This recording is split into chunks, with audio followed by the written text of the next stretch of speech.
Hi, welcome to Wellness Wednesday. I'm Dr. Jessica, the naturopathic doctor here at the Coach House, and today we are joined with Kim Holmes, founder of My Fit Coach.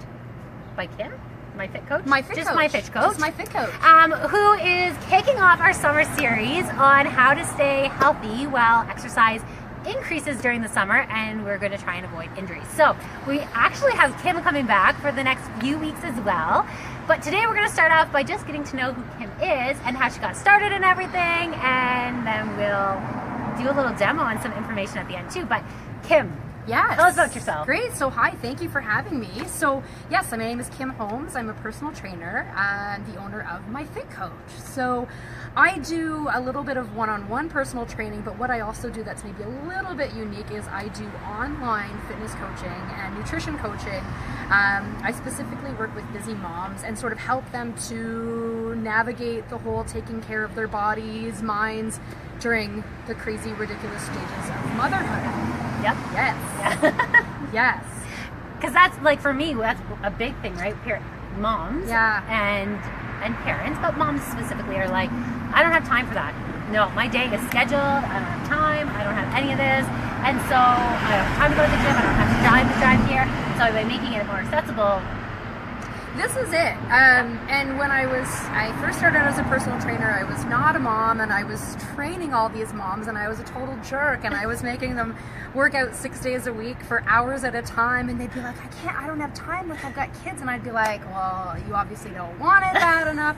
And then I had my own kids. I've got 2 boys now, who are 7 and 5, and I was like, oh, this is really hard to fit it all in, and I couldn't get to a gym when my children were small. I was not packing them up in their car seats, and I just wasn't going to do it. And so I found a way to work out at home that worked for me. My workouts are usually pretty short, like 30 minutes or less typically, and I just really wanted to find a way to bring that to other women, to make it more accessible. And so that's sort of what online training is. I've kind of videoed all these workouts and put them up online through an app to bring to other moms, to make it accessible for them.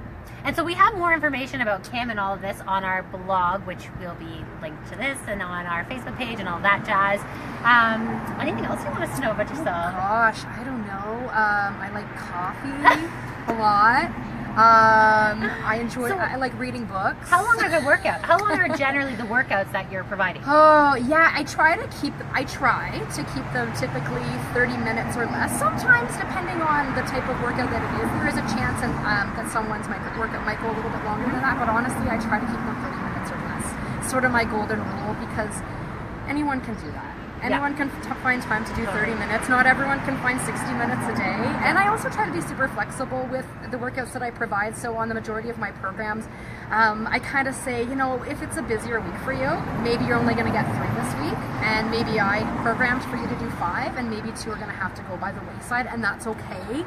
Next week we pick it up, right? But just consistency, and just always trying and moving forward and trying to do the best that we can to take care of ourselves. And so for all of these workouts, like a home gym works, you need actual equipment, what is it? No.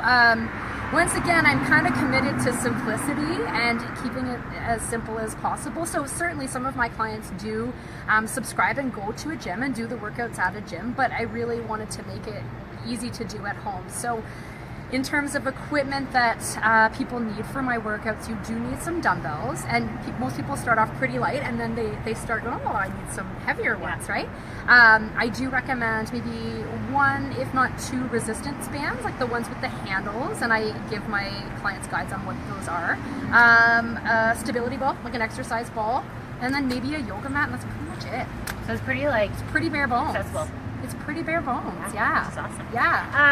Okay, so what we're going to kick off today is talking just a little bit about warming up, because we all know like that you need to warm up your muscles before you get started, and generally, you see the people with, the arms pulled to one side and the arm pulled to the other side, but more and more research is actually showing that is not the best way to warm up before exercise. Yes, this is true, and I think we've all been taught that at some point in time. I did it myself.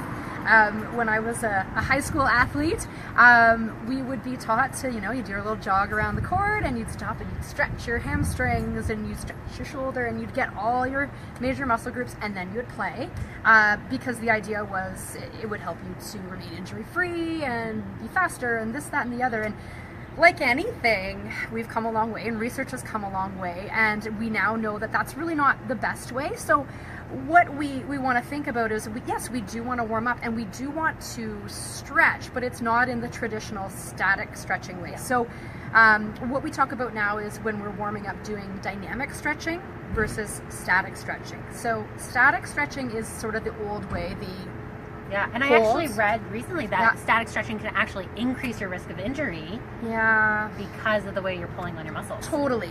And the way I look at it too is, I explain it to my clients, like, if you're not warmed up yet and you're stretching your muscle, it's sort of akin to putting an elastic in the freezer, and then you go to pull it and it's cold and it snaps, and then just that's the a great visual, analogy, right? That's really and then it's terrifying.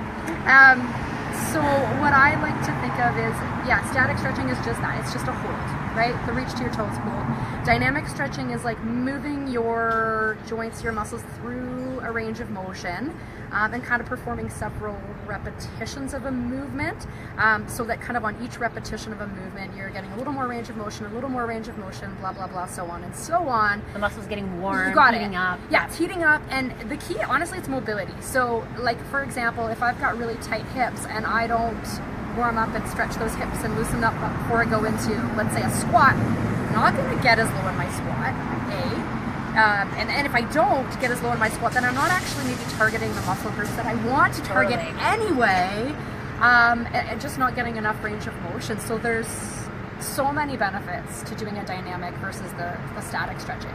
And so we're very thankful to Kim, because she actually has a full video on how to do a full body kind of dynamic stretching warm up that's going to be available on our blog, complimentary, and more information about her stuff and her programs. But we're also going to have Kim give us a little demo of an example, right? So if we want to warm up our arms or our shoulders, instead of doing, the pull across, what would something be? Cool. All right. So I'll get up. I gotta move a little bit. So rather than just like no. What I like to do, a really common. Can you still see me? Kind of. Yeah. Good job. Yeah. There we go. I'm way taller. She's much taller than I am. A lot of people are really tight in the chest. We sit at desks. We're here, so we need to computers. Yep. So I just like to do some chest huggers, just like this, to open up the chest. So rather than like stretching, notice it's stretch, release. And the more the muscles are warming up, you're gonna feel it. You got it. What else? Another one I talked about, hips. So hips again, another really tight area again for my desk sitters. When they come in to do a class, they've been sitting, their hips have been flexed all day. So I like to get them into sort of like a mini reverse lunge, same arm up, reach over the shoulder, and just kind of alternating sides like this. And my hips are tight today. So right here, I feel like a super duper awesome stretch. You're next. We've got to take her on the Hi. So that's he probably doesn't know he's Facebook Live right now, so we're totally tagging him, and he's gonna be like, "What is this on Facebook?" You're on. So loosening up the hips, you get the gist of it. Is this we're getting with the dynamic? Yeah. So making sure you're warming up properly, avoiding those injuries. So we're very thankful to Kim for joining us today. We are going to have her back in 2 weeks, where we're going to talk about, well, I won't give it away. We're going to talk about some other stuff, and it's going to be really exciting, especially for anyone who has just had a baby or is pregnant. This is one that you're definitely not going to want to miss. But thank you for tuning in to Wellness Wednesday. We will be back in 2 weeks. We're going to have all this information, as well as the complimentary warm-up with dynamic stretching available on the blog later this afternoon. Thanks for watching. Okay, I'm going to trim this up.